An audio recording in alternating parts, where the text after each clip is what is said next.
Erev Tov à tout le monde. Alors on continue dans Tehillim 76. Je voudrais dédicacer ce shiur à la Refoua Shelema de Shelomo Bar Yaakov qui va subir demain une opération très sévère, très délicate. Que si chacun de nous, il puisse prendre demain de faire un Tehillim, Shelomo Bar Yaakov, que je lui donne Refoua Shelema, c'est quelqu'un de notre shiur, le papa de quelqu'un de notre shiur. Et je ne sais pas s'il veut qu'on dise qui c'est. En tout cas, prenons sur nous tous de faire un Tehillim demain matin, une opération qui est très délicate. Qu'Akadosh Baruch Hu yishlach lo refoua shelema lerama hevara v'shesagidav en narefanalo zechut haTorah tagen ba'ado, zechut Torah de ses enfants qui étudient la Torah, de ses petits enfants qui étudient, qu'Hachem lui donne une bonne santé. Ok, Tehillim 76. Pourquoi on dit ce Tehillim? Alors, c'est Goulat Amirato, li Natzel mi Esh ou Maim. Tous ceux qui ont peur du feu, qui ont peur de l'eau. En ce moment, le Canada, il est un peu mélangé. D'un côté du Canada, des incendies, de l'autre côté, des inondations. Et nous, on est au milieu. Entre les deux, mon cœur balance. On ne sait pas trop où aller. Alors, si on a peur, Shalom, des feux, des incendies, ou bien qu'il y a des inondations, on dit ce Tehillim 76. Un juge, un dayan au chauffet, que ce soit un dayan au bedin, ou un juge à la cour des fois, yom ru terev sheyoshev bedin. Il est bien qu'ils disent au moment où il va juger, qu'ils disent ce Tehillim. Et qu'ils disent aussi une petite prière à propos de ce Tehillim. La prière, elle est comme ça. Beshem Adon Olam veyotzer akol. Au nom du Créateur et de celui qui a tout créé, et de celui qui a tout fabriqué, Ani donne son nom. Nichnas ladoun, je rentre pour juger. Yeratzon milefanecha shekeshem shani nichnas ladin naki. La même façon que quand je rentre pour juger, je suis propre. Ça veut dire quoi propre? J'ai pas de parti pris, je connais pas A, je connais pas B, je connais pas monsieur, je connais pas madame. Je suis propre dans mes actions. Car etze naki. Shelo ivatununi badin. La pire des choses qu'il peut avoir quand on fait un jugement, la Gemara dit que le Beth Amikdash a été détruit. C'est à cause qu'on est avec le din. On transforme le din. Je vais vous dire, pareil dans une classe. Et là, je m'adresse aux morotes. Souvent, il y a deux enfants. Un enfant, il fait une bêtise. On le punit sévèrement. Le deuxième enfant, il fait la même bêtise. Mais lui, il est plus sympathique. Alors, on le laisse passer. Il faut savoir que Hazve Shalom, ça s'appelle Ivut Adin. Il faut savoir qu'on n'a pas le droit de faire ça. Pourquoi? Parce que si on a puni un enfant pour une bêtise, alors le deuxième enfant, il doit avoir une conséquence. On ne peut pas le laisser passer parce que son père et sa mère, ils sont le président ou le vice-président de je sais pas quoi, ou X ou Y raison. Il faut faire attention. Si on pense qu'on ne doit pas punir, alors on ne punit pas les deux. Si on pense qu'on doit sévère, alors on est sévère avec les deux. Ach eshpot kadin vekashura. Il faut juger avec, d'après la halakha et d'après la réalité. Shelo eler bederech akalkalot velo avel talouibin. L'homme, il doit toujours prier que Chas Shalom, il ne lui arrive jamais d'erreurs fatales dans sa main. Combien, on va reprendre encore le cas d'un professeur, combien d'enfants en veulent à la vie entière à leur professeur à cause que le professeur a été trop méchant, il les a punis, il leur a fait X, Y, Z.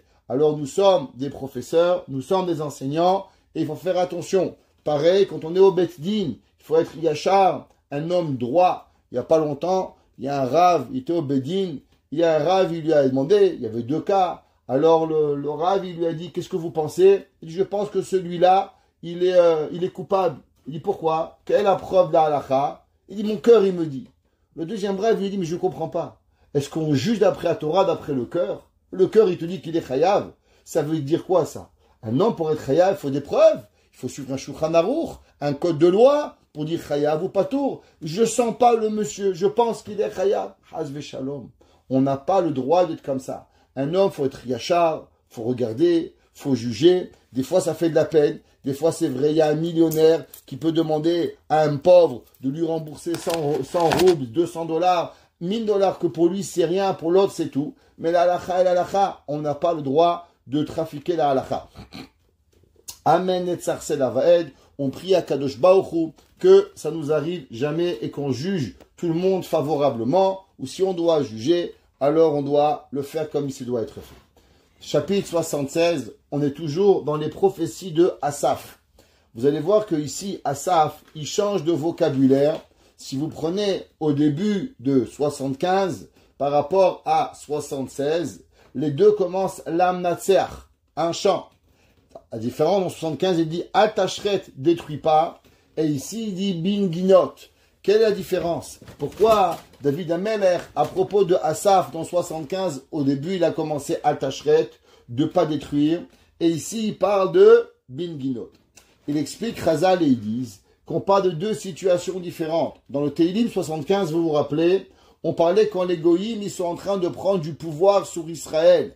Alors David Amelech, il prophétise et dit, s'il te plaît, Akadosh Baruch Hu, fais attention que quand les goïms, ils nous frappent, ils nous frappent pas trop, au moins qu'on a de la force pour pouvoir supporter les douleurs, les coups, et que, Chaz Veshalom, on ne soit pas détruit par rapport aux méchancetés des nations, et qu'on ne soit pas détruit par rapport à la rébellion contre Akadosh Baruch Hu.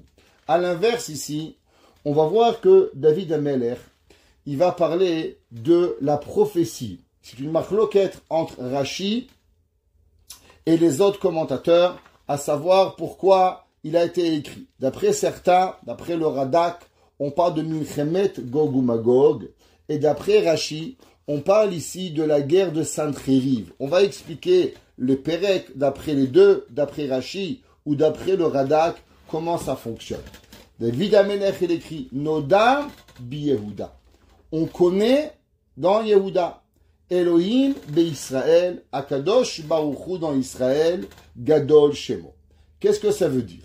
Alors il dit le Mefarshim, il explique qu'on sait qu'il y avait deux peuples. Il y avait dans le Ham Israël, il y avait ce qu'on appelle la Galilée et il y avait la Judée. Il y avait Malchut Israël et Malchut Yehuda. Yehuda était sur deux tribus, Yehuda et Binyamin, et Israël était sur 10 autres tribus.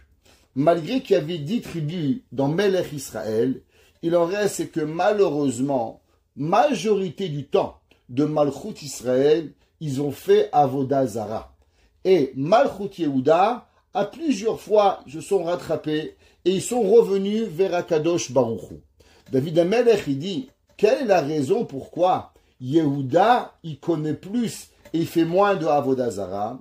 Du fait qu'ils étaient proches du Beth Amikdash. Alors ils voyaient les miracles. Du fait qu'ils voyaient les miracles, alors Akadosh Baruch Hu était plus reconnu. Noda bi Yehuda Elokim. En Yehuda, on pouvait reconnaître Akadosh Baruch Hu beaucoup plus grand.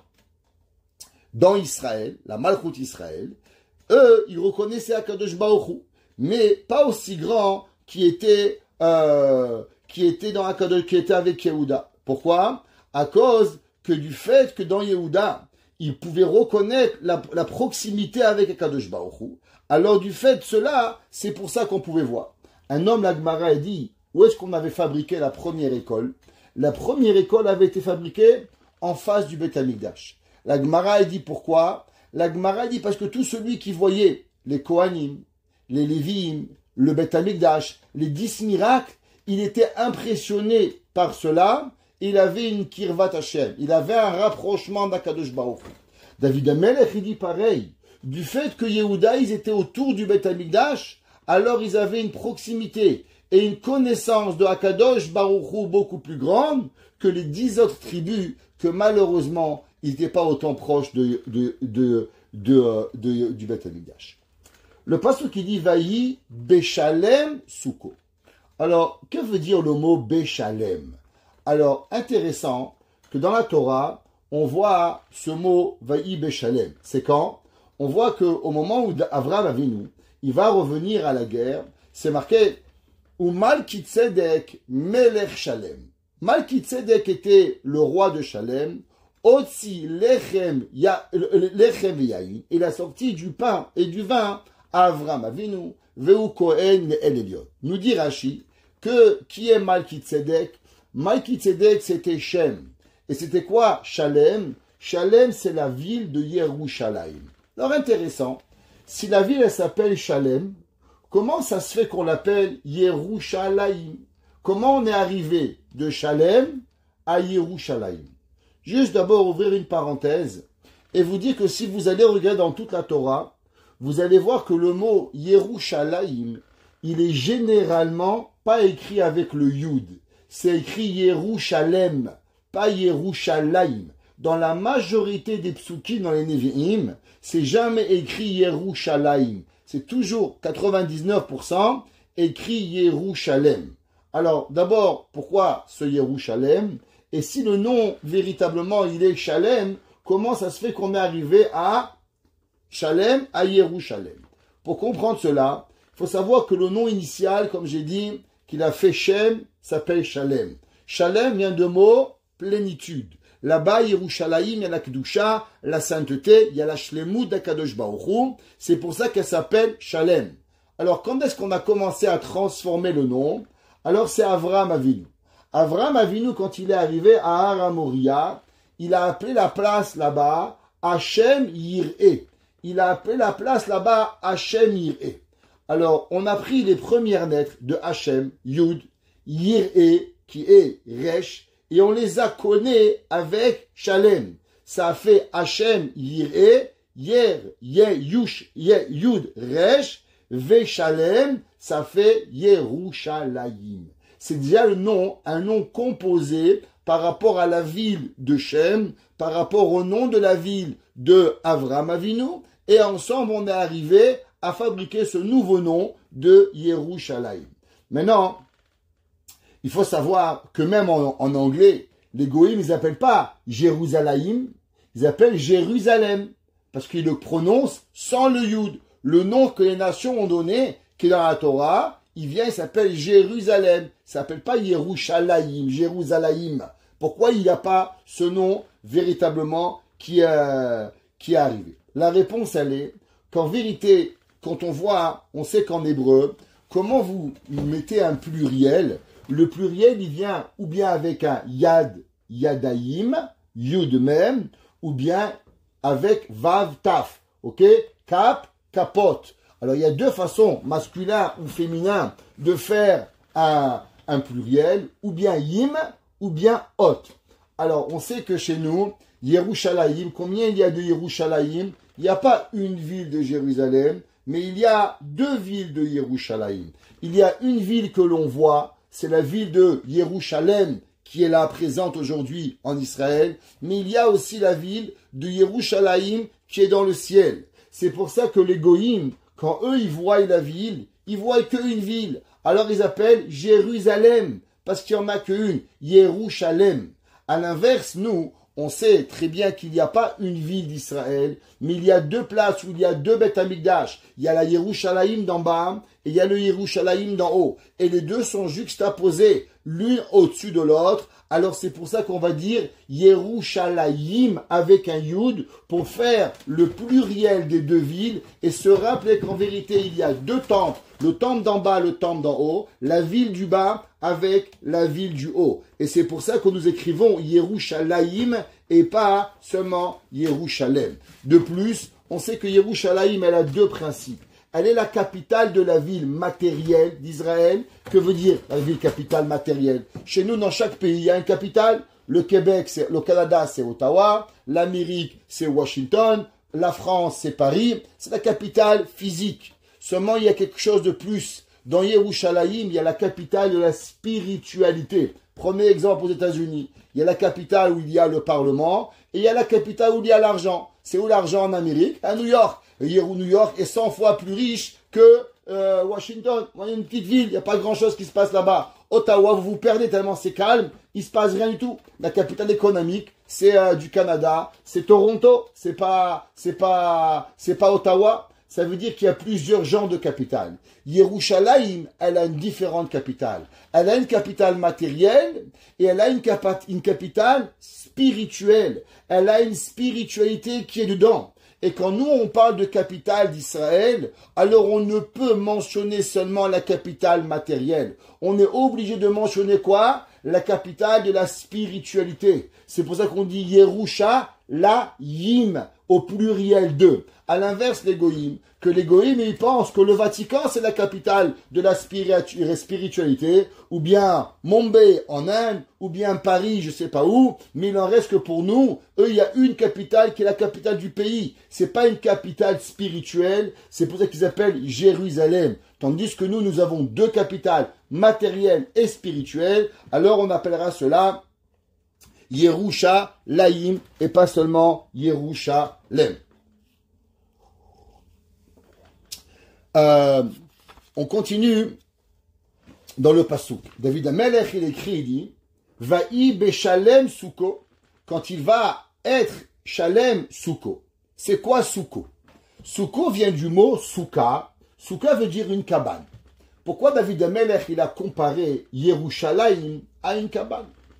Nous explique Chazal quelque chose d'extraordinaire. On sait quelle est la différence il y a en quelque chose entre une cabane et une maison.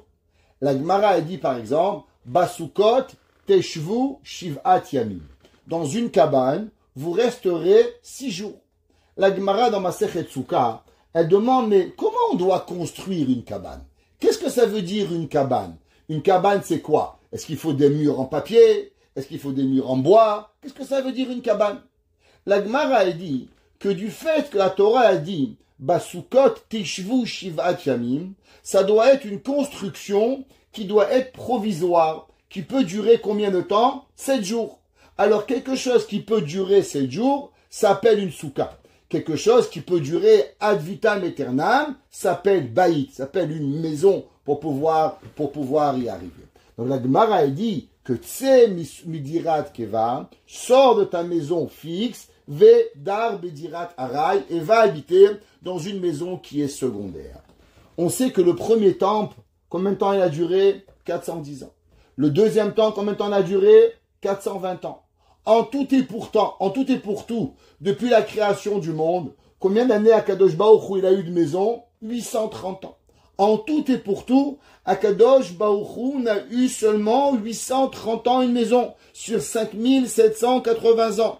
Si vous rajoutez les 38 ans du Mishkan, alors vous faites 830 plus 30, ça fait 860. 868 ans, Akadosh Baruch Hu a eu de maison, ad vitam aeternam, ça s'est arrêté là. 800, c'est quoi 868 ans? Sur 5783 ans. 10 Chazal, du fait que Akadosh Baruch Hu, sa maison, elle ne s'appelle pas une maison, du fait qu'elle n'est pas éternelle, du fait qu'elle a été seulement passagère. Premier Beth Amikdash, deuxième Beth Amikdash, elle n'a pas été complète, elle n'a pas resté entièrement. Alors c'est pour ça qu'il dit à Shalem, David Amelech, Vayi beshalem souko, que le Beth Amikdash, il s'appelle comment? Il s'appelle souko. Ou me'onato betzion, et que la chambre de Akadosh Baruch Hu, ouais, elle s'appelle Tzion. Qu'est-ce que ça veut dire? On avait déjà appris, à plusieurs reprises, qu'il y a plusieurs noms dans Yerushalayim. Il y a Yerushalayim et il y a Tzion. Quelle différence il y a entre Yerushalayim et Tzion? Yerushalayim, c'est ce qu'on appelle l'aspect extérieur de la sainteté. Vous vous rappelez, on avait dit, ça s'appelle le Or Makif. Et il y a ce qu'on appelle le Or Penimi. C'est quoi le Or Penimi? La lumière intérieure. Alors malgré que les ennemis d'Israël vont détruire Yerushalayim, mais Akadosh Baruch Hu va toujours garder quelque part un petit peu sa place pour pouvoir vivre à l'intérieur dedans. Nous dit le Zohar quelque chose d'incroyable. Qu'est-ce qui s'est passé au moment de la construction du monde, qui est vraiment intéressant de lire ce Zohar. Nous dit le Zohar qu'au moment où Akadosh Baruch Hu, il a construit le monde, au moment où Akadosh Baruch Hu, il a construit le monde, alors Hachem, il a créé une petite cabane. Et dans cette cabane, Akadosh Baruch Hu, il a demandé, il a dit, s'il te plaît, nation du monde, ne faute pas afin que ma petite maison, elle ne soit pas détruite. Quand Akadosh Baruch Hu, il a vu le temple, il a dit, waouh, s'il te plaît, enfant d'Israël, gardez la maison pour que la maison soit belle et qu'elle reste à tout jamais. Au moment où on a détruit la maison d'Akadosh Baruch Hu, alors Akadosh Baruch Hu, il est venu et il a dit, il a demandé, s'il vous plaît Israël, faites ensemble, faites en sorte que la maison soit reconstruite. Nous dit le Midrash, dans Midrash Shechartov, Amar Rabbi Berachia, Bitrilat Briato Shel Olam, au début de la création du monde, Asa Akadosh Baruch Hu Beirushalayim Sukkah. Akadosh Baruch Hu, il a fait une petite Sukkah. Kaviachol Shaya Mitpalel Bitocha. À l'intérieur de cette Sukkah, qu'est-ce que Dieu faisait? Eh bien, Dieu y priait. Quelle prière il faisait à Kadosh Baruch Hu? Yiratzon sheyu osin banai retzoni kede shelo achi ve'beti u'mikdashi. S'il vous plaît, les enfants du monde, gardez vos actions. Volez pas, tuez pas, respectez le monde, respectez vos parents, aimez-vous les uns les autres, de façon à ce que je n'ai pas besoin de détruire le temple. Quand malheureusement, on a détruit le temple, alors on est arrivé dans Echa, comme c'est marqué, Vayachmos kagan suko shichet moado. C'est marqué dans Echa, qu'on va lire malheureusement dans 3 semaines. Qu'est-ce que c'est marqué? Vayachmos, il a détruit kagan suko, Akadosh Baruch Hu le champ, comme sa souka. Mais comme Shaya mitvade bitfila, l'endroit où Akadosh Baruch Hu, il gardait pour prière. Vikivan shecharev. Et maintenant que le temple est détruit, ou mitpalel, quelle est la prière quotidienne de Dieu? S'il vous plaît, mes enfants, Akadosh Baruch Hu, il prie et il supplie l'humanité humaine. S'il vous plaît, faites votre tchouva, rapprochez-vous de Dieu. Shekarev binyan beti u'mikdashim, et afin que je puisse reconstruire le temple. Venir etam ademita, shenikra bet hamikdash suko. Et là, il dit le Midrash, quelle est la raison pourquoi il s'appelle Sukkot? Comme on a expliqué, du fait qu'une soukha, c'est quelque chose de provisoire et pas quelque chose de fixe. Aval et atid. Mais quand Beth Amikdash Ashlishi va venir, qu'on sait qu'il va être pour toujours, alors le pasuk il écrit Azid Kayem ou Me'onato. C'est quoi Onato? C'est son moment, sa vie Betzion. Là, Kadosh Baruch Hu dit Nachon Ye'ar Bet Hashem Berosh She'arim. Aïnou Baït Shiu Bet Kavua. Dit le Midrash, à ce moment-là, Kadosh Baruch Hu, il va avoir une maison qui va être véritablement pour pouvoir exister et pour pouvoir vivre tout le temps. Le pasuk qui continue, et il dit dans pasuk Dalet, Shama Shibar Rishpe Kachet. De quoi on parle? Alors, sur ça, il dit qu'à Yerushalayim, il a cassé les flèches de feu. Rishpe Kachet, ce sont les flammes de feu. Rashi dit, le problème avec ce pasuk, c'est qu'on n'a jamais trouvé de guerre dans les portes de Yerushalayim. Quand est-ce qu'il y a eu les portes de Jérusalem qui ont eu des guerres avec des flèches? Et il dit Rashi qu'on doit parler de la guerre de Chizkiyahu. Juste pour vous rappeler un petit peu qui était Chizkiyahu Amelech. Chizkiyahu Amelech était un petit-fils de David. Beaucoup plus tard, il va devenir le roi. Chizkiyahu avait un père qui était malheureusement pas très bien. Et Chizkiyahu, il va grandir. Il va pas être, comment on pourrait dire, être éduqué de la bonne façon. Mais il va changer. Il va devenir un roi d'Israël. Et il va rendre tout Israël dans Torah ou Mitzvot. La Gemara, on a mentionné souvent que la Gemara a dit qu'en vérité, Chizkiyahu Amelech devait devenir Mashiach. Avec l'histoire que je vais vous raconter, tellement il va changer. Il va ramener tout le peuple juif à une connaissance de Torah comme il n'y a jamais eu rien eu. Alors, qui était Sancheriv?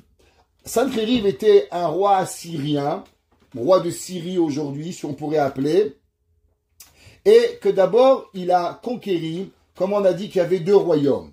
Il y avait le royaume d'Israël et le royaume de Judée, Shomron et Israël. Il va venir, il va conquérir le pays de Shomron. Et il va exiler les 10 nations. Où il va les exiler? Alors, très intéressant, c'est marqué dans le Midrash, il va les exiler en Inde et en Chine. Alors, un jour, si vous vous inquiétez pas, si un jour les hindous, il vient Mashiach et nous dit, vous savez, les 1,5 milliard d'hindous, ils sont juifs, soyez pas surpris. Si on vous dit que les 1,5 milliard de Chinois, ils sont juifs, eh ben c'est possible. Le Midrash, il dit que où est-ce qu'il a exilé les juifs? Il les a exilés en Chine et en Inde, en Asie. Il les a envoyés là-bas. Après 9 ans qu'il a exilé Israël, les 10 tribus d'Israël, il est revenu et Sancheriv est revenu en Israël. Il faut comprendre que Sancheriv, qu'est-ce qu'il a fait? Il a joué à un jeu et il a exilé l'humanité. La Gemara dit qu'est-ce qu'il a fait Sancheriv? Pendant ces 9 ans-là, il va régner sur tout le Moyen-Orient, sur toute la Méditerranée, le bassin méditerranéen, et il va bouger chaque pays. Il va mettre l'Iran en Irak, l'Irak en Belgique. Il va tourner tous les peuples de la terre. Pourquoi? De façon à ce que tout le monde se sent insécure et qu'il n'y a aucune rébellion qui va venir et qui va se rebeller contre Israël. Il y a des halakhot qui viennent de là. Entre autres, qu'est-ce qui se passe si un peuple, il vient et il dit « Je suis de la nation de Ammon ou de Moab », malgré qu'en vérité, on ne peut recevoir de conversion un Ammon ou un Moab. Aujourd'hui, on peut, à cause que Sancheriv, il a changé les nations. Et comme il a bougé le monde, on ne sait pas d'où il vient. Donc, automatiquement, il a le droit de se convertir. Code des Parish, Merouba, Parish. Alors, automatiquement, il est là. Après 9 ans, il revient en Israël encore une fois, Sancheriv. Et il va conquérir Hebron, et il va conquérir Beth-El. Quand il va arriver à Yerushalayim, il va vouloir détruire les murailles de Yerushalayim et de conquérir Yerushalayim. À ce moment-là, bien sûr, les Juifs vont se mettre sur la muraille et vont vouloir combattre Sancheriv. Et il va leur dire que si il les laisse rentrer et qu'il ne fait pas la guerre, Sancheriv leur promet de leur donner une place en dehors d'Israël et une place en France, en Belgique, je ne sais pas où ils voulaient les envoyer, et là-bas, ils pourraient vivre sans tuer personne, mais juste, ils voulaient expulser tous les Juifs d'Israël. À ce moment-là, il y avait un homme qui s'appelait Shavna. Juste, il y avait un chacham, un homme bien, un homme qui avait de la connaissance en Torah aussi, qui s'appelait Shavna. Shavna était un Talmid chacham, et il était un grand rosh yeshiva. Un grand rosh yeshiva, il avait des milliers d'élèves à son époque-là. Et lui, il a décidé, et il a dit au roi Chizkiyahu HaMelech, comme quoi il devait compatir et accepter la demande de Sancheriv, et de laisser rentrer Sancheriv, et que tous les Juifs, ils quittent Israël. Tant qu'il y a à faire, si on risque nos vies, vaut mieux quitter Jérusalem et laisser la vie, plutôt que de se battre pour avoir un morceau de pays. À ce moment-là, il y avait un Navi. Comment il s'appelle un Navi? Yeshaya un Navi. Yeshaya ben Amoz, le grand Navi, Isaïe, qui était par la suite aussi le beau-père de Chizkiyahu HaMelech. Chizkiyahu HaMelech va se marier avec la fille de Yeshaya un Navi. Et ils vont avoir le fils Ménaché, une autre histoire, on a déjà raconté. À ce moment-là, Shavna, il est venu, et Yeshaya Navi, il a dit à Sancheriv, à Chizkiya, tu fais une erreur. Chizkiya, ne te rends pas, et Akadosh Baruch Hu, il va t'envoyer une Yeshua, et Dieu, il va faire la guerre pour toi. Qu'est-ce qu'il va faire Shavna? Shavna va pas s'arrêter là, alors il va prendre un pigeon voyageur, il va écrire un petit papier sur le pied d'une colombe, d'un pigeon, et il va écrire à Sancheriv. Il va lui dire, regarde, tu sais, Shavna et ses amis, ils sont prêts à se rendre, ils sont prêts à faire comme tu veux. La seule chose qui dérange, c'est le roi Chizkiyahu, et que lui, il veut pas se rendre. Chizkiyahu HaMelech, il a une obligation en tant que roi d'écouter le Navi. Le roi, aussi grand qu'il est, mais il a l'obligation d'écouter le Navi, le prophète. Le prophète, il parle avec Akadosh Baruch Hu. Alors Yeshaya Navi lui a dit, interdit.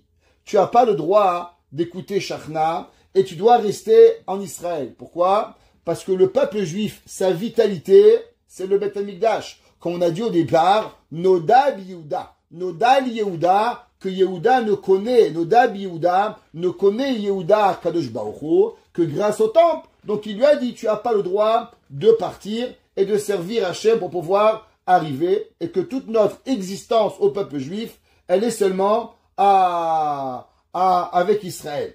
Chizkiyahu HaMelech, alors il a accepté et il n'a pas donné le peuple juif à Sancheriv. C'est marqué qu'au milieu de la nuit, Alors, il est arrivé, il y a une machloket entre le psukim et le midrash. Il y a combien il y avait?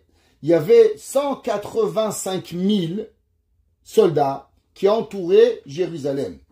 D'après le midrash, c'était pas 180 000 soldats, mais c'était 185 000 généraux. Et chaque général avait des soldats. En tout, il y avait 1 milliard de soldats. D'après le midrash, comme ça c'est marqué. Mais d'après les psukim, si on lit littéralement les versets, c'est marqué 185 000 soldats. À ce moment-là, ils sont tous partis dormir en se disant que demain matin, ils vont aller et ils vont faire la guerre. Et là, il s'est passé que malheureusement, le matin, ou bien heureusement plutôt, le matin, ils ne se sont pas réveillés. Combien ils se sont réveillés? Il y a une machloquette dans la Gemara. Est-ce qu'ils se sont réveillés 10 ou 14? Pourquoi Hachem a laissé 10 ou 14? Juste de quoi aller raconter aux nations du monde ce qui s'est passé. Si un juif, il aurait raconté qu'il y a 185 000 soldats qui sont morts, tout seuls, sans rien faire, alors ils n'auraient pas cru. Mais quand il va avoir un des leurs qui va repartir et qui va raconter le Nes d'Akadosh Baruch Hu, alors Hachem, il a laissé 10 ou 14 pour aller raconter combien ils sont arrivés. Sur ça, il dit le passou. David Melech, il écrit Shama, Shibar, là-bas, dans la Jérusalem, Rishpe Keshet, tu as cassé les flèches de Sancheriv, Magen, des boucliers, Vecherev et des épées, ou Milchama Sela. Et la guerre, elle a été pour toi. David Melech, il a cassé. Alors pourquoi ça s'appelle Rishpe? Généralement, le mot Rishpe, ça veut dire des flèches de feu. Mais qu'est-ce que ça veut dire des flèches de feu? Alors, ça veut dire que des fois, quand ça va tellement vite, le morceau de fer qui est dans le ciel, il ressemble à une tige de feu qui va et qui brûle au moment où elle va et elle va faire son mal. Le Ibn Ezra, il dit non, toute cette histoire qu'on a parlé, elle parle pas de Sancheriv. Il dit c'est vrai, Rashi a raison, qu'en vérité, on n'a jamais vu dans toute l'histoire juive qu'il y avait une guerre qui s'est passée au port de Jérusalem, à part l'histoire de Sancheriv. Seulement, il va arriver à une histoire où, au futur, les ports de Jérusalem, il va y avoir la guerre. C'est quoi la guerre? La guerre, c'est Gog ou Magog. D'après Gog ou Magog, alors automatiquement, on peut comprendre le verset. Intéressant, le Ibn Ezra dit, alors en temps de Mashiach, on va avoir des flèches de feu. Alors imaginez-vous, il y a 800 ans, qu'est-ce que ça voulait dire des flèches de feu? Aujourd'hui, on comprend, une balle de pistolet, c'est une flèche de feu. David Amelech, il écrit, il dit, Shama, là-bas, Shibarish Pekeshet, tu as cassé les arcs de feu. C'est quoi un arc de feu? Un arc de feu, c'est un pistolet. Ça veut dire que David Amelech, il prie qu'à la guerre de Gog ou Magog, Akadosh Baruch Hu, il va déchirer, il va casser toutes les âmes de l'humanité, les armes de l'humanité. Ouais, pas la chanson de comment il s'appelle celui-là? J'ai oublié, des armes de l'humanité, mais il en reste que Akadosh Baruch Hu, il va casser toutes les armes et il va pouvoir apporter la Géoula de pouvoir venir. David Amelech, il continue, Naor Ata. Qu'est-ce que ça veut dire Naor? Naor, ça veut dire tu as une lumière. Adir, qui est grande. Mais Harere Taref, des montagnes de manger. Qu'est-ce que ça veut dire? Ça veut dire qu'il y a des choses dans la vie qu'un homme, il sait que c'est là, il ne peut pas voir. Exemple, le soleil. Le soleil, vous savez qu'il existe. Vous ne pouvez pas le voir. Vous regardez, vous devenez aveugle. C'est impossible de le voir. Naorata. Dieu, il est grand. Dieu, il est là. On est impossible de pouvoir le voir. Seulement, en vérité, Akadosh Baruch Hu, il est là. Comme ça qu'il explique le Ibn Ezra. Et dit, malgré que tu ne peux pas le toucher, est-ce qu'un homme pourrait toucher le feu? Il va se brûler. Hein, vous connaissez la blague. Il y avait un jour le roi du Maroc. Qu'est-ce qu'il a dit? Il a dit, Marocains et Marocains, les Américains, ils sont rentrés, sont montés sur la lune. Nos Marocains et Marocaines, on va monter sur le soleil. Il dit, mais monsieur le roi, on va brûler.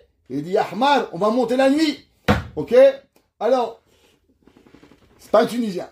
Alors, il en reste, c'est que le soleil, il est là, mais on ne peut pas le toucher. Pareil Hachem, Naorata. Il dit le Ibn Ezra, tu es là, ouais, et pourtant on n'est pas capable de le toucher et de pouvoir le voir. À dire.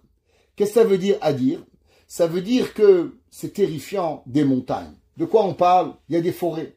Il y a des forêts, imaginez-vous, pas aujourd'hui peut-être, mais à l'époque, des bêtes féroces, des lions, des loups, des tigres, à savoir tous les bêtes féroces qu'il y avait. David Amelech, il avait peur des montagnes. Qu'est-ce qui pouvait arriver à l'époque? Il y a encore 200 ans de ça. C'est terrifiant les forêts. David Amelech, il écrit, il dit, toi, Kadosh Baruch Hu, Naorata, tu es terrifiant, ta lumière, à dire, mais Harere Teref, même des montagnes qu'un homme ne peut pas s'approcher, parce qu'il sait à combien c'est dangereux. Toi, Kadosh Baruch Hu, c'est encore pire. L'homme, il doit savoir la grandeur d'Akadosh Baruch Hu pour pouvoir y arriver. David Amelech, il continue, et il dit, Eshtolelu, Abir Elev. Qu'est-ce que ça veut dire, Eshtolelu? Ça veut dire, c'est quoi Abir Elev? Ça veut dire, c'est les gens qui sont les généraux de l'armée de Sancheriv. Qu'est-ce qu'ils ont fait? Alors ils sont devenus fous. Ils ont mangé, ils ont bu, ils ont fait comme s'il n'y avait rien. Ils étaient devant le Beth Amikdash, devant Jérusalem, et ils étaient Mishtolel. Ils comprenaient même pas de quoi il s'agissait, qu'est-ce qui arrivait, et ils faisaient les idiots. Namushnatam. Ils sont partis dormir. Velomatsu kol anshe chai yedehem. Dit le Midrash, qu'est-ce qu'il a fait à Kadosh Baruch Hu? Faut comprendre, Hachem les a pas seulement tués. D'abord, le malach, il est venu, il leur a coupé les mains. Et quand ils se sont réveillés, ces 180 000 soldats, ils se sont réveillés sans main. Et ils ont voulu prendre leur épée, ils ont voulu prendre leur glaive pour pouvoir aller faire la guerre, ils se sont retrouvés sans rien. Dit le verset, Velomatsu kolanche chai yedehem. Et tous les soldats n'ont pas trouvé leurs mains. Akadosh Baruch Hu, avant de mourir et de tuer ces 185 000 soldats, Akadosh Baruch Hu, il a voulu leur faire montrer qu'ils ne sont pas seulement morts d'une mort naturelle, en dormant, mitat neshika. Akadosh Baruch Hu les a réveillés pour faire montrer qu'en vérité, il y avait la main d'Akadosh Baruch Hu qui était là. Et il continue le passouk et dit, Miga'aratecha Elohei Yaakov. Et il dit, et grâce à quoi ces soldats ont perdu leurs mains? Alors vous savez, c'est comme un homme, vous faites peur, vous criez. Je ne sais pas si vous avez fait ça quand vous étiez jeune. Alors, quelqu'un il rentre à la maison, vous lui criez. Ce qu'il y a dans les mains, il le fait tomber. Pourquoi? Il perd ses mains. Qu'est-ce que ça veut dire? C'est que quand il a peur, il n'a pas le contrôle de ses mains. Dit David Amelech, Kamachal, tu sais comment les mains des soldats de Sancheriv sont tombées?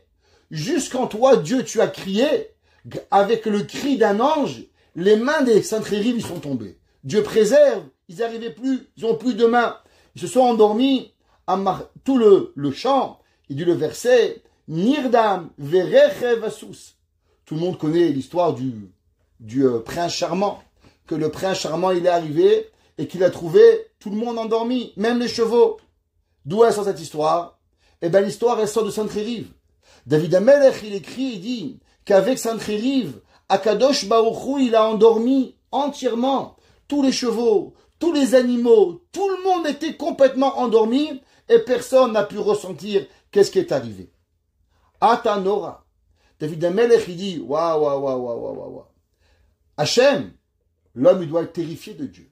Akadosh Baruch Hu il doit savoir à combien ce concept qu'un homme il peut s'endormir, être sûr de pouvoir gagner et le lendemain de tout perdre. Prenons l'histoire de Rommel qui est arrivé, qu'on a raconté souvent à travers la Deuxième Guerre mondiale. Rommel était seulement à que 15 km d'Israël et pourtant 15 km après il est tombé malade et tout le campement et les Anglais ont gagné la guerre. C'est-à-dire l'homme il doit savoir que Akadosh Baruch Hu, il est là. Quand l'homme il réfléchit à cela, alors ça crée aux nations une peur d'Israël. Pas une peur parce qu'on est fort, parce qu'on a un Dieu qui nous protège pour pouvoir y arriver. David Amelech il dit quand on écoute ça, qui est l'homme qui va se mettre debout devant Akadosh Baruch Hu? Mais azapecha, au moment où Haz Shalom, Dieu il s'énerve sur quelqu'un, comme c'est marqué dans Asiashir. Dans Asiashir, marqué Teshalach, Haron, Haronecha. Envoie ta colère, sur les nations du monde. Havé Shalom, si Hachem il envoie, alors automatiquement, Aznival ou Alouf et Edom, Hazemora, Namog, Kol, Shvekenan, toutes les nations du monde, elles ont eu peur de la colère de Dieu à l'ouverture de la mer Rouge. Dit David Ameler. Et comment Yeshaya Navi, il a pu prendre cette décision? Venons, on va réfléchir 2 minutes. Il y avait Shavna. Shavna, il a raison. Il y a un temple. Il y a des millions de juifs en Israël. Qu'est-ce qui va arriver? On va mettre la vie de milliers de juifs pour un temple? Ben, mais d'après la halakha, c'est pas sûr qu'on a le droit de mettre la vie d'Israël en danger. Alors, Bémet Shavna, il a raison. Comment il a pris Yeshaya Navi cette décision de dire à Chizkiyahu, non Chizkiya, tu sais quoi? Tu vas faire la guerre. Tu vas attendre et Dieu il va venir, il va te sauver. Il dit le pasouk, Mishamayim Ishma'at Adin. Il dit c'est vrai. Dans la notion humaine, un homme il réfléchit bien ou mal, il doit réfléchir le moins pire des deux. Mais il y a des prophètes. Les prophètes, lui, il choisit pas. Quand un avis il écoute, alors il entend d'Akadosh Baruch Hu.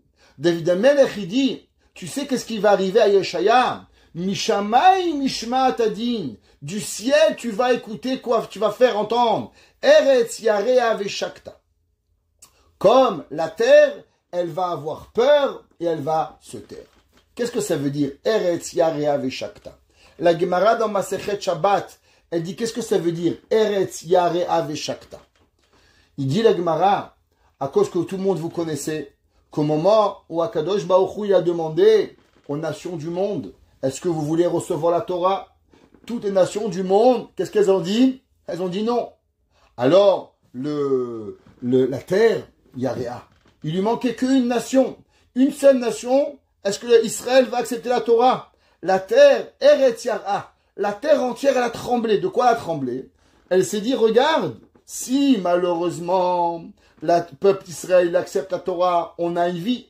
Mais si Israël n'accepte pas la Torah, alors le monde entier va être détruit. Alors, Eretz Yara, l'humanité, tout ce que Hachem il a créé, Yarea, il a eu très peur. Et au moment où Am Israël a dit, Naase venishma, dit la Gemara, Shakta. La terre, elle s'est calmée, elle a eu Dieu. Ça veut dire que de la même façon qu'Hachem, il envoie des Nevi'im pour donner à Israël, comment c'est possible? On pourrait se poser une question. Comment Hachem il peut donner une force pareille à un humain? Qu'un humain, il va décider de la vie d'autres humains? Comment Kadosh Baruch Hu peut parler lui-même à un homme de lui donner, fais pas la guerre, fais la guerre, ne t'inquiète pas? A priori, c'est quelque chose d'incroyable que Dieu parle à un humain. Comment c'est possible que Kadosh Baruch Hu il peut faire cela? Alors vous vous rappelez, on a dit, ce qui était au cours dimanche soir, on a dit que Vayichulu Hashamayim ve'aretz, que tout celui qui dit Vayichulu, il devient partenaire à la création du monde. Ça veut dire qu'il y a certaines personnes qui sont en partenariat à la création du monde. Entre autres, Israël. Israël, au moment où il dit Naase venishma, alors il devient partenaire à Kadosh Baruch Hu, parce que grâce à Israël, le monde, il a existé. Donc si au moment où on dit Naase venishma, grâce à nous, le monde, il a existé, alors on a un droit sur l'humanité. On a un droit que Kadosh Baruch Hu, il nous parle. Pas sur les autres humains. Ils font ce qu'ils veulent, nous on ne décide pas. Celui qui veut devenir un éléphant, une vache, une girafe, il vient ce qu'il veut. Il veut devenir un LGBTQ, PRQRST, UVWXYZ, avec une trompette de cordes, ça lui fait plaisir. Qu'est-ce qu'il a envie? Ça dérange pas Israël. Mais comment Hachem il nous parle à nous? Nous, comment on peut avoir la volonté qu'Hachem il nous parle? Akadosh Baruch Hu il nous parle à cause qu'on a mérité que le monde se repose sur nous. Eretz Yara veshakta. Du le pasuk Mishamayim Mishma'at Adin. Du ciel, tu as fait entendre ta prophétie. Et si tu demandes, mais comment Hachem il se mêle de la prophétie du monde? Laisse le monde aller. Non. Eretz Yara veshakta. N'oublie pas que qui c'est qui a calmé la terre? C'est Israël qui a calmé la terre. Juste, on a parlé souvent de la force de la Torah.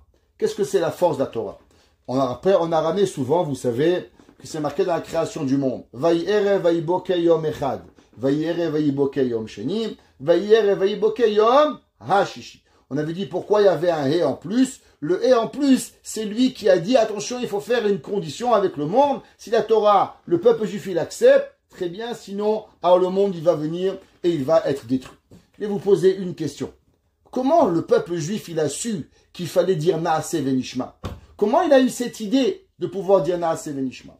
Il y a un rave qui a dit, c'est simple. Akadosh Baruch Hu en disant, Vayi'ere vayiboke yom hashishi.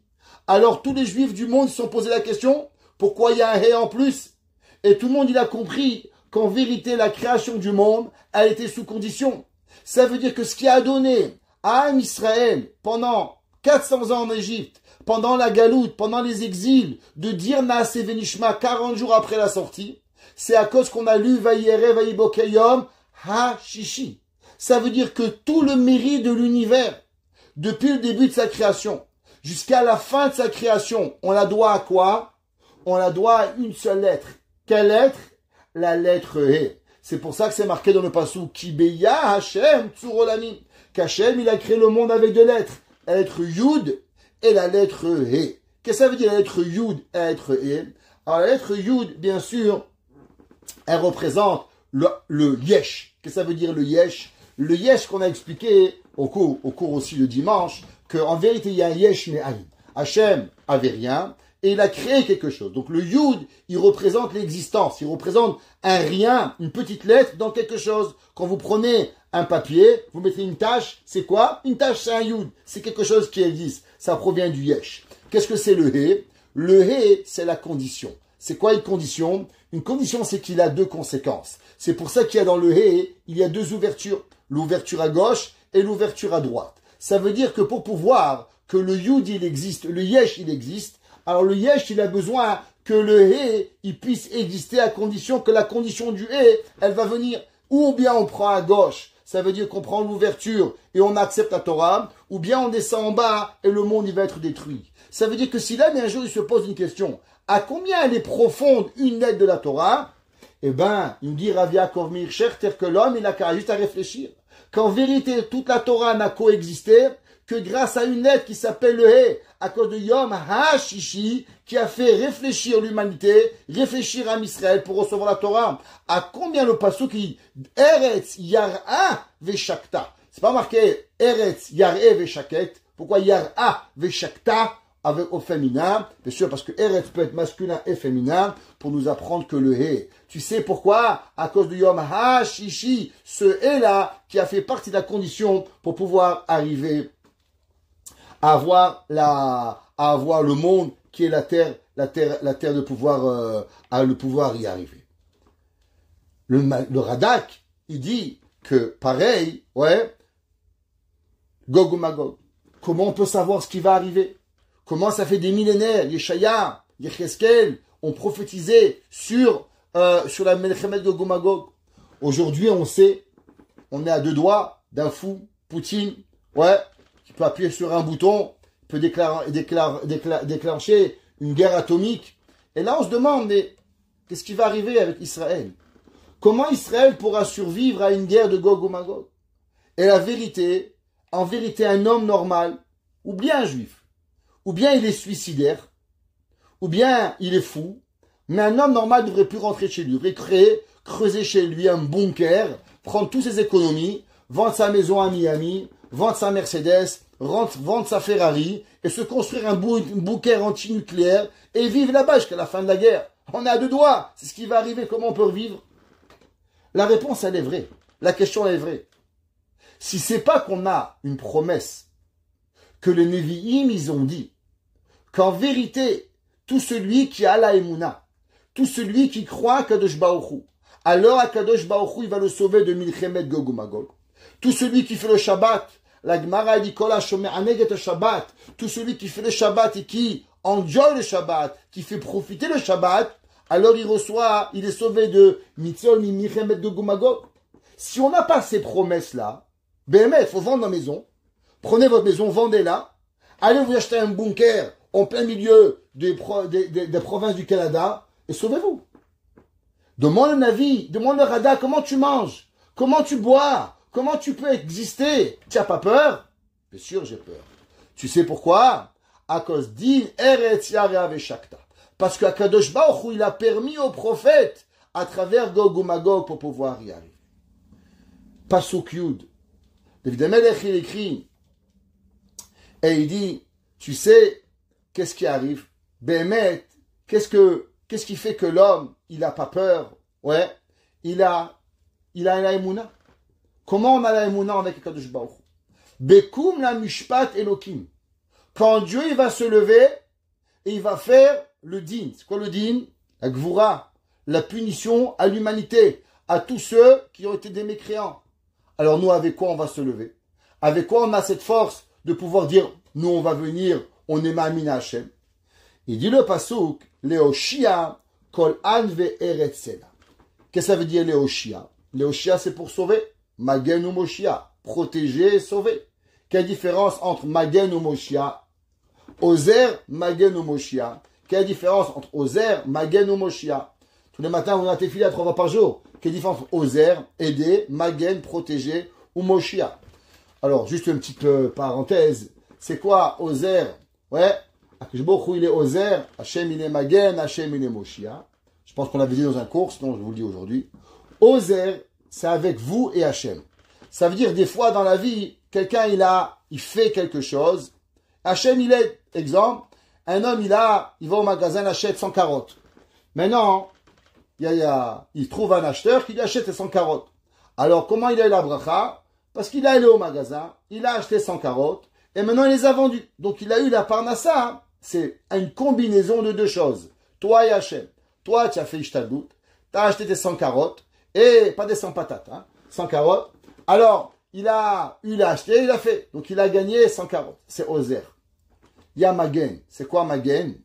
Magen, c'est que tu as un problème qui te vient, tu vois le problème, et Hachem, il te protège, et il t'enlève le problème. Ça veut dire que tu vois le problème arriver, tu vois l'avalanche qui vient chez toi, tu vois que tu vas manger une claque, tu vois le problème, et d'un coup Hachem, il te protège, comme un bouclier. C'est quoi un bouclier? Le soldat, il a devant lui un bouclier, et il frappe avec sa main, et quand l'ennemi, il veut le frapper, il se protège. Donc le bouclier, il est là pour te protéger. Non, dans le bouclier, tu as vu la souffrance. Même des fois, tu as mal au bras, parce que le bouclier t'a frappé, ça te fait mal. Ouais, un homme, il a un airbag. Je sais pas si vous avez déjà été dans un accident, Barminan. L'airbag, il vous protège, mais ça fait mal. Ça brûle la main, ça vous casse les lunettes, vous en mangez une belle claque avec un airbag. C'est vrai, vous étiez protégé, mais vous avez été là. Il y a encore plus grand que ça. C'est quoi? Moshia. C'est quoi Moshia? C'est que tu remarques même pas combien Kadosh Baruch Hu te protège. Il y a un fou qui doit arriver, qui doit brûler le feu. Toi, d'un coup, ta femme, elle t'appelle. Tu t'arrêtes pour répondre à ta femme, te mets sur le côté. Le gars, il brûle le feu. Tu n'as même pas remarqué. Toi, tu crois que ta femme a demandé d'acheter des carottes. Toi, tu es venu, tu as répondu à carottes à ta femme. Mais en vérité, qu'est-ce qu'Hachem, il t'a fait? Hachem, il a fait que tu t'arrêtes, il t'a protégé. Tu as même pas vu le miracle. C'est ce qu'on appelle Moshia. Ozer avec ton aide. Magen, tu le vois, mais Hachem, il te protège. Moshia, Kadosh Baruch Hu, il te protège, et qu'en vérité, tu sais même pas qu'il y a un problème. Il dit, David Amelech, comment Hachem, il est Moshia la personne? Comment Hachem, il va sauver la personne? Il dit, Lehoshia, kol anve eretzela. Tu sais comment Akadosh Baruch Hu, il va amener la Yeshua grâce aux personnes qui vont avoir l'humilité. Celui qui a l'humilité, alors Hachem, il peut être avec lui. Combien de fois on a répété la Gemara dans Masechet Sota? La Gemara dans Masechet Sota, elle dit que l'orgueilleux, Hachem, il dit, lui et moi, on ne peut pas être ensemble. Ça veut dire que pour que Hachem, il s'occupe de toi d'une façon que même pas tu sens qu'on s'est occupé de toi, alors c'est quoi? Eh ben c'est le Hanav, celui qui a l'humilité. Le Oshia kol an ve'eretzela. Ki chamat adam todecha. Qu'est-ce que c'est? Un homme qui est plein de colère. Les ennemis d'Israël, ils se fâchent avec Israël. Hitler, il marche mort. Isabelle la catholique. Ouais, tous ses ennemis, ils avaient de la haine contre Israël. Et qu'est-ce qui se passe? Qu'est-ce qui fait quand un homme, il se fâche contre Israël? Vous savez qu'est-ce qui se passe? David Amelech, il dit, en vérité, l'homme, quand il voit que les ennemis d'Israël, ils se fâchent, il y a une seule chose qui doit se rappeler. Que la colère de Dieu, elle vient seulement parce qu'on ne remercie pas assez Hachem. Chamat ki chamat Adam. Parce que la colère d'un homme, tu sais pourquoi elle vient? Todecha. Parce qu'on t'a pas assez remercié à Kadosh Baruch Hu.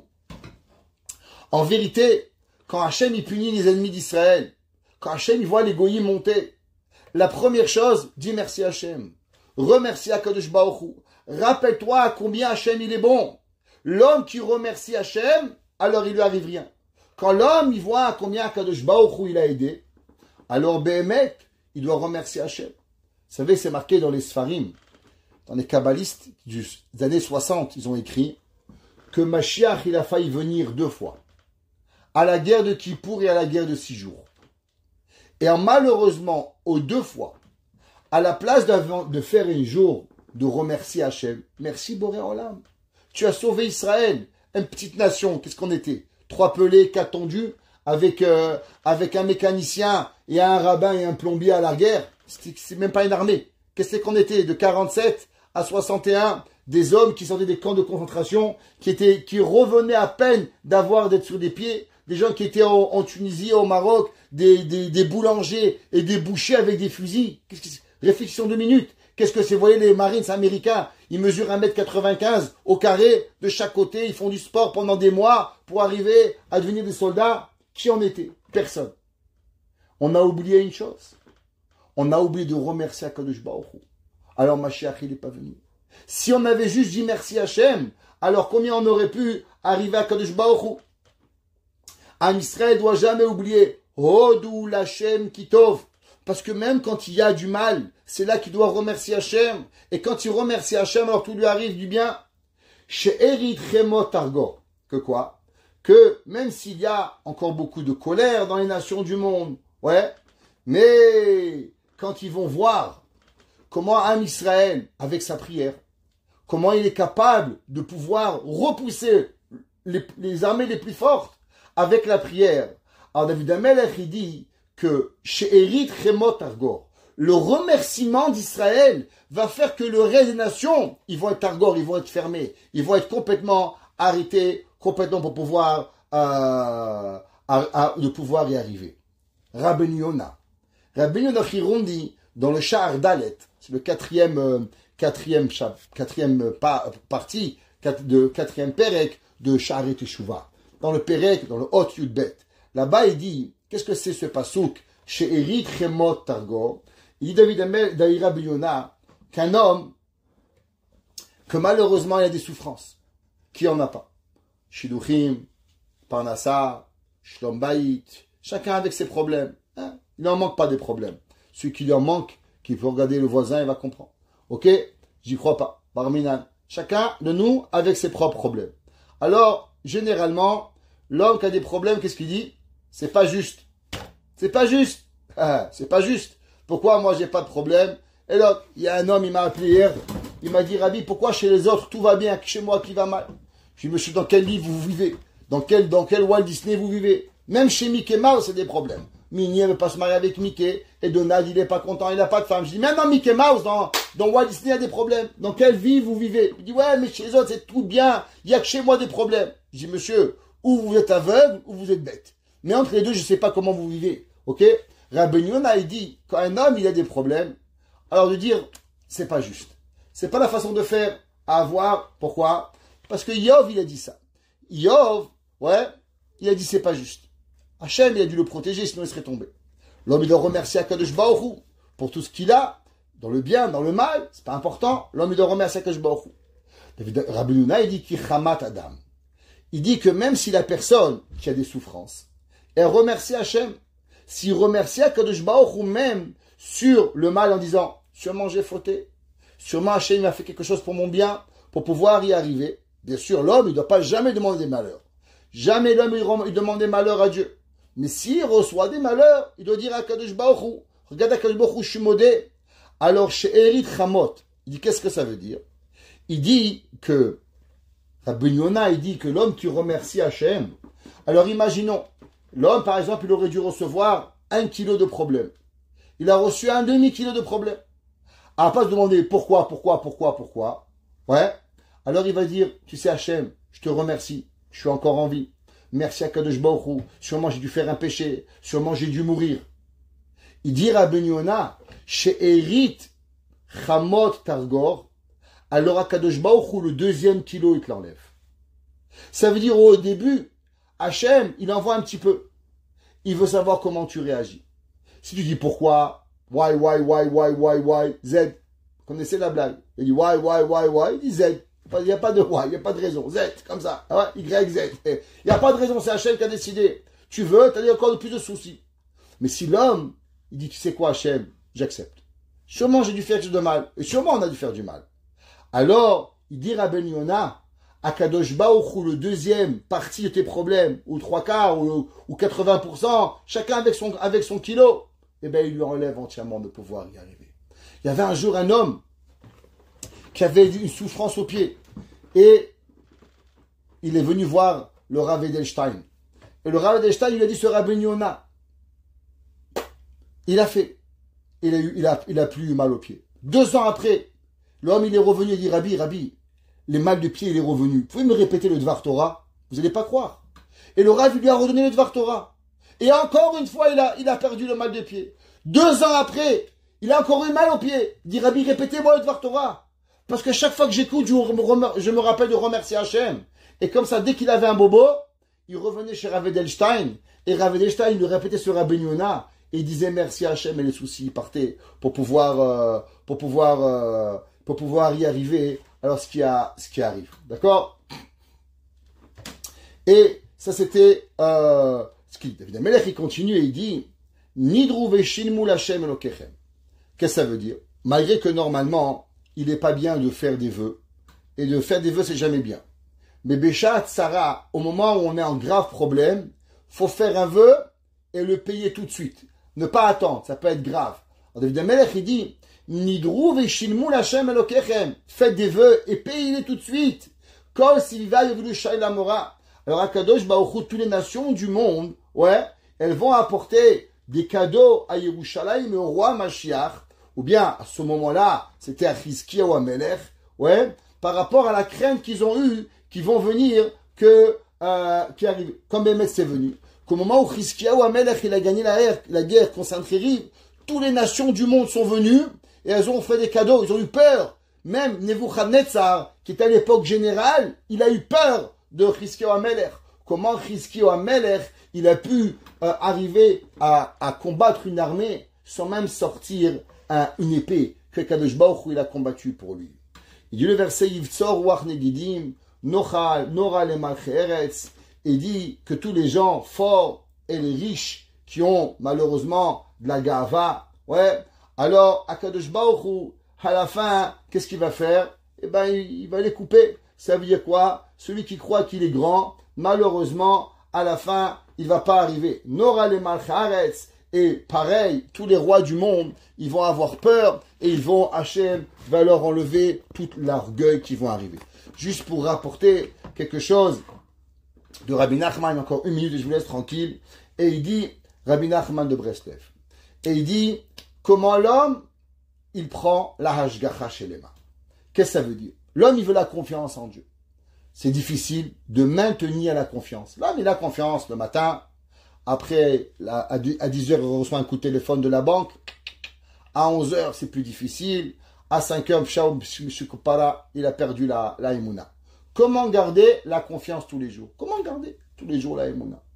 Rabbi Nachman de Breslev, il dit, garder la confiance en Hachem, ça prend une chose. Enlever ta'avat mamon. Qu'est-ce que ça veut dire ta'avat mamon? L'envie d'argent.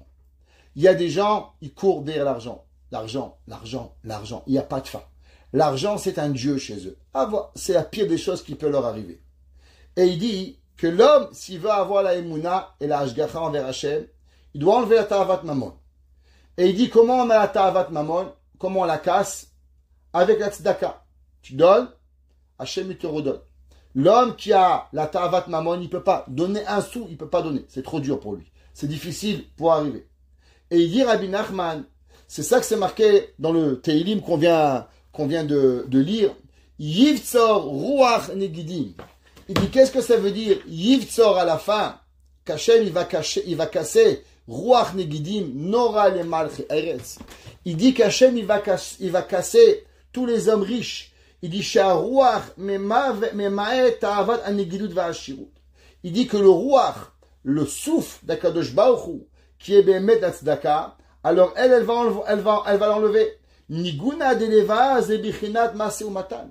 Quand l'homme il étudie, quand l'homme il écoute les chansons à la synagogue, les gens n'ont pas de patience. Dès que le rabbin il parle, ils sortent. Dès que le chazan il sort, allez c'est trop long. Qu'est-ce que tu as à faire Shabbat? Shabbat il dure 25 heures. Où tu vas courir? Il fait un petit pioutz, allez tout le monde il sort. Ah c'est trop long. Ah c'est passé. Qu'est-ce qu'il y a à faire? Il dit Rabbi Nachman, ceux qui n'ont pas cette patience de Torah, de chansons, de Shabbat Kodesh, de pouvoir chanter, de pouvoir y arriver.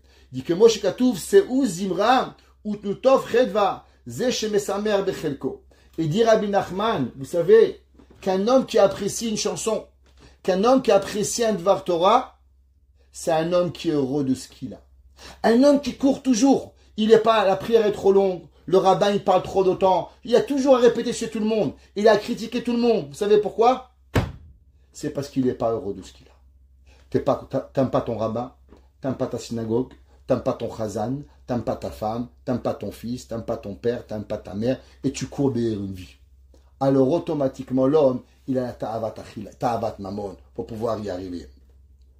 Et il dit c'est ça en vérité la Ketoret qui s'appelle Ketoret Ismachlev. C'est pour ça que Shlomo Melech dit que la Ketoret, l'encens, elle est be'emet, elle va réveiller le cœur de la personne. Et il dit pourquoi? À cause qu'en vérité, c'est quoi la Ketoret? La Ketoret, c'est un vent. C'est quelque chose que l'âme, elle ressent, mais elle apaise le cœur. Un bon parfum, vous sentez avec votre âme, et pourtant elle apaise votre cœur. Et dit en vérité, c'est que la Torah, il dit, Yasimu Ketoret ba'apecha, Shaide Ketoret, que l'homme, Behemet, il enlève la colère. La colère, elle vient à la personne à cause que l'homme, il n'est pas heureux. Quand l'homme, il n'est pas heureux, alors l'homme, il est fâché sur tout le monde. L'homme, il court derrière l'argent. L'homme, il court derrière tout parce qu'il n'est pas heureux de ce qu'il a. L'homme, il doit arriver et doit savoir que Kadosh Baruch Hu, il enlève tout ce qu'il y a à la personne pour ne pas arriver. Juste un mot du Zohar, parce qu'on a vu dire un Zohar chaque semaine. Et le Zohar, il dit, qu'est-ce que ça veut dire la Torah, Yar Aveshakta, que elle a eu peur, Eretz Yar Aveshakta. Il dit le Zohar, c'est incroyable. Il dit c'est quoi Eretz Yar Aveshakta? En vérité, c'est la Torah. Quand Dieu il est parti demander aux nations du monde s'ils voulaient la Torah, vous savez qui c'est qui a eu peur? La terre. La terre, elle a dit quoi? Ça fait 2448 ans. On attend que quelqu'un accepte la Torah et tu vas les donner aux nations du monde. Aux gens qui n'ont pas de Brit Mila, c'est à cela que tu veux donner la Torah. Eretz, elle a dit quoi? Nous, on va être dépendants de quelqu'un qui n'a pas de pacte avec Akadosh Baruch Hu, qui a refusé Hachem. Eretz Yara. Hachem, ne t'inquiète pas, ils vont pas la recevoir. Parce qu'en vérité, pour avoir la Torah, pour dire Naaseh Venishma, il faut déjà être capable d'avoir fait une souffrance personnelle, d'avoir pris sur soi la Kedusha d'Hachem, de pouvoir vivre avec Hachem. Comment on vit avec Hachem? La Brit Mila, le pacte entre Am Israël, Avraham, Yitzhak et Yaakov. Alors, Eretz Yara, la terre, elle a eu peur, mais au moment où elle a vu que toutes les nations du monde, ils l'ont refusé, Shakta, elle s'est calmée de savoir que Am Israël, il a reçu la Torah. Baruch Adonai Leolam. Amen ve Amen.